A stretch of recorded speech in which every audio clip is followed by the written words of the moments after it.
Imagine living in an old infested home, surrounded by shacks and insulated tents, where buckets serve as bathrooms, a continuous lack of sewer and running water, and not to mention overcrowded homes with a minimum of 90 people living in just one trailer. Can you honestly imagine a place like that? A place consumed with living conditions you would expect to see in a third world country. But for many Aboriginals, it exists right here, in Canada. Last December, the United Nations Human Development Index released Canada's rank as the 9th best country to live in out of nearly 200 countries across the globe. Are we really one of the finest nations, consisting of good health, life expectancy, and access to education? Well, let's take a look at the facts. 1 out of 4 Aboriginals live in poverty, a figure that's risen to 62% and 64% of First Nation children in Manitoba and Saskatchewan, compared to the 15% and 60% of non-Indigenous children. Consider the level of food insecurity. It ranges from 31% to 83%, compared to the 3% to 9% of non-Aboriginal Canadians. And what about education? Over half of First Nations are under age 25, and 350,000 are under 14. But just half of First Nations youth graduate from high school, compared to over 80% of other Canadian children. What's worse is that only 8% obtain a university degree. How can we ignore the fact that Aboriginals are neglected, pushed to live on the fringes of society, trapped in broken communities with a poor quality of life? Canada is such a multicultural country. I mean, if you could just look around yourselves, you would probably see people who may speak a different language from you, or it's just someone that's from a completely different culture from you. So let's say one day you end up bumping into someone with native descent. My questions for you is, how would you react? Would you think the person is an alcoholic?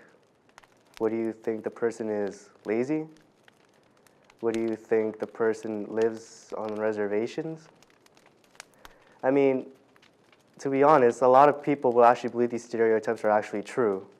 And society is guilty of them, of making their lives even more difficult than it should be. The sad reality is that these Indigenous people are the ones who get bullied. They get physically, mentally abused. They get discriminated simply because of where they come from. Is that fair? Honestly?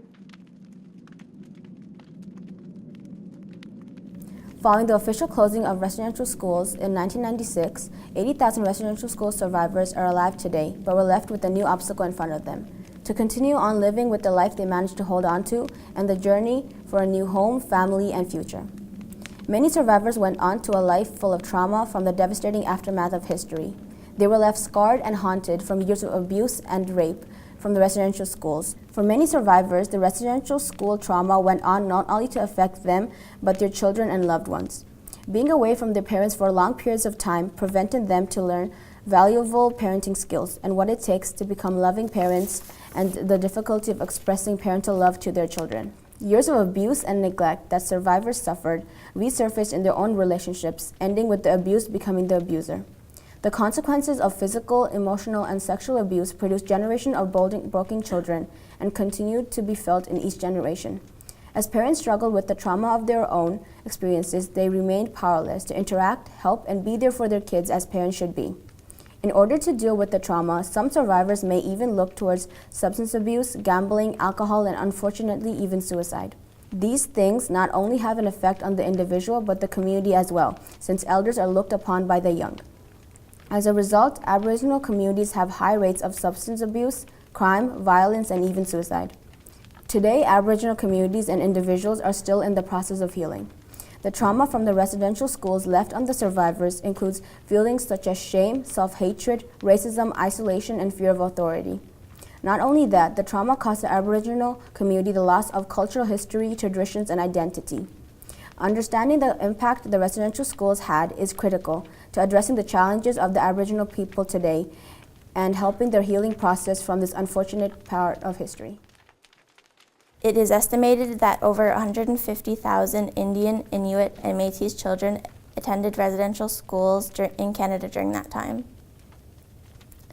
I have also learned that residential schools operated in Canada for about 120 years. During that time, children were taught that being Aboriginal was wrong and that they needed to conform to the normal way of life in Canada. They were told not to speak in their native languages and to only speak English. If one of the workers heard them speaking in their own languages, they were often beat or locked away as punishment.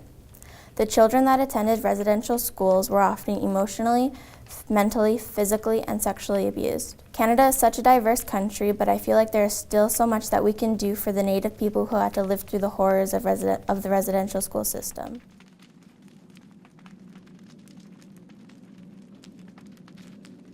My topic is about the missing and murdered Indigenous women in Canada.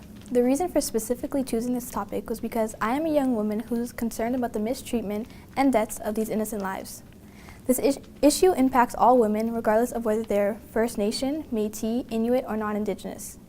These women are being taken advantage of, which oftentimes results in death. This issue needs to be acknowledged, discussed openly, and dealt with. These innocent lives are someone's mother, sister, aunt, or wife. What is happening to these women is occurring right here on Canadian soil.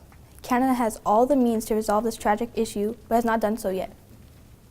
From doing research, I have learned about a group known as Native Women Association of Canada that has created a database of missing and murdered Indigenous women and girls. Based off of the 582 cases that has been collected from NWAC, 67% are murder cases which could have possibly been from homicide or negligence. 20% are cases about missing and murdered women and girls, and 4% are about suspicious deaths. Indigenous women are 3 times more likely to be murdered by a stranger than a non-Indigenous woman. However, First Nation, Métis, and Inuit women who become involved in prostitution become more vulnerable and usually tend to experience more violence. This issue of prostitution connects to the lack of opportunity faced by a lot of Indigenous women in their home community. Missing, murdered. These 2 words strike fear in the hearts of many. To be missing holds a sense of helplessness, but to be murdered holds a sense of hopelessness. You can't do anything. That person's life is gone. These 2 words separately are horrifying, but together they shake fear that's unimaginable within someone. Sadly, these phrases don't just end with missing and murdered, but there's a third element. An element not of what, when, where, why, or how, but a who. And that who are Aboriginal women and girls. Missing and murdered Aboriginal women and girls. I wonder why that just rolls off the tongue. There was something that was very distressing, but interesting. It's that articles about missing and murdered Aboriginal women seem to be distributed constantly. But according to the Native Women Association of Canada's research from 2000-2008, only 3% of Canada's female population identifies as FNMI. But yet 10% of all female homicides are of Native women and girls. Topics such as prostitution, drug use, alcoholism, or domestic violence are some of the main factors that arise. These women and girls have vices that further strengthen the chance of them going missing and murdered. Missing and murdered Aboriginal women and girls need some sort of attention, awareness, and most importantly, action. So Beatrice Colton-Mozione is a Canadian Métis author who is mostly remarkable for her first novel called In Search of April Raintree. She is the youngest of 4 children and grew up living in foster homes. And after hearing the shocking news about her 2 sisters who had committed suicide, she then decided that writing the book would take her mind off of it. This novel was published in the year 1983 and it soon became a Canadian classic. This novel is about 2 Métis sisters named April and Cheryl Raintree, and as little children they were sent to different foster homes due to their unstable household. The parents' reason as to why they were to be taken away was because they were very sick and they were unable to take care of their own kids, but little did the sisters know that the parents were actually very alcoholic. The parents covered up their use of alcohol drinks as their medicine to help heal them. April and Cheryl eventually gets separated from each other, but they continue to write each other letters, and once in a while they would meet. When they were younger, they were treated very differently, and they were criticized with their own identity. When they finally get moved to their foster homes, new experiences arrive along the way for them, at least mostly for Cheryl. Cheryl mostly got welcomed by families that took good care of her and loved her, while on the other hand, April experienced love in one foster home, until one unfortunate event when her foster parents gets very ill and she's asked to move away to another foster home. Living in the new family, which is now the DesRosiers, it caused a huge impact in April's life.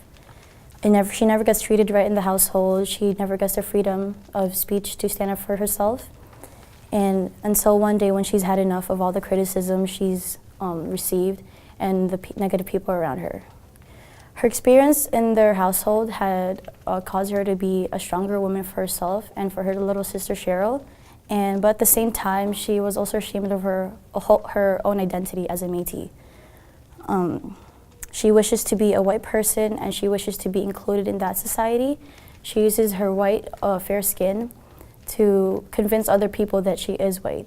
And then she fulfills her wish and marries a rich white man and lives with his family. This novel influences a lot of readers to have an open mind about the natives and the negative aspects and the things that they have to go through. And the readers are able to visualize and feel emotions through the use of detailed text. Reading this book has expanded my knowledge about the natives as well, and I discovered how much pain they go through, especially at such a young age. It is upsetting knowing that natives still go through these situations till this day, and even some of them would even commit suicide just because they feel worthless to be in this world. This book filled me up with so much emotions because it is in the character's perspective, which made it more effective. And the narrator herself is April Raintree, so I was able to put myself in her position and feel the way that she felt. And as I read, I was able to visualize everything that she had to go through. So personally, this book, I think it was really amazing because I was able to understand more of the real life situations, and I really like it. The United Nations Declaration on the Rights of Indigenous People, also known as UNDRIP, was an instrument adopted by the United Nations on September 13, 2007. The declaration was created to protect the survival, dignity, and well-being of Indigenous people to solve global issues. The declaration took 25 years in the making, and the idea was originated in 1982 when the Economic and Social Council, ECOSOC, built the Working Group on Indigenous Populations because of the discrimination that Indigenous people face. Most people find it very hard to reconcile the fact that human rights do extend to Indigenous people due to the historical legacy of racism, oppression, and colonization. When the UN decided to adopt the declaration, many world leaders expressed their pleasure in adoption.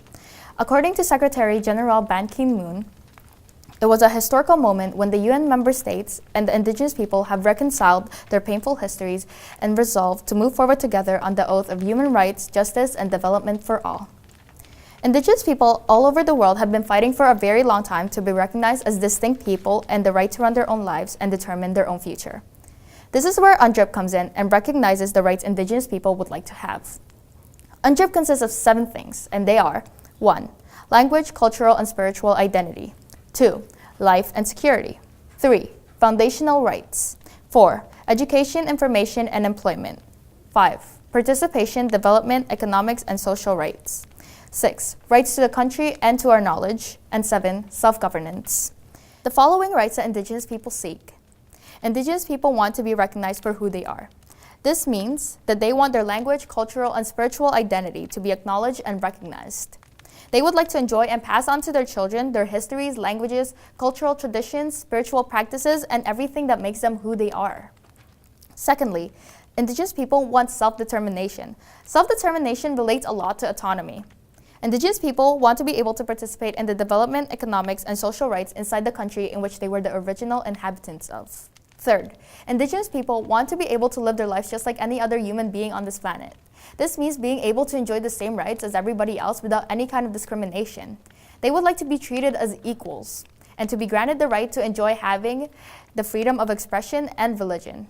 Furthermore, they should have the same opportunities when it comes to education, health, work, and other basic needs. Until people make real decisions about things that affect their lives, it's very difficult to make progress. Most Indigenous communities have yet to be able to achieve this idea. Fourth, they want to have the rights to the land and territories that were forcefully taken away from them.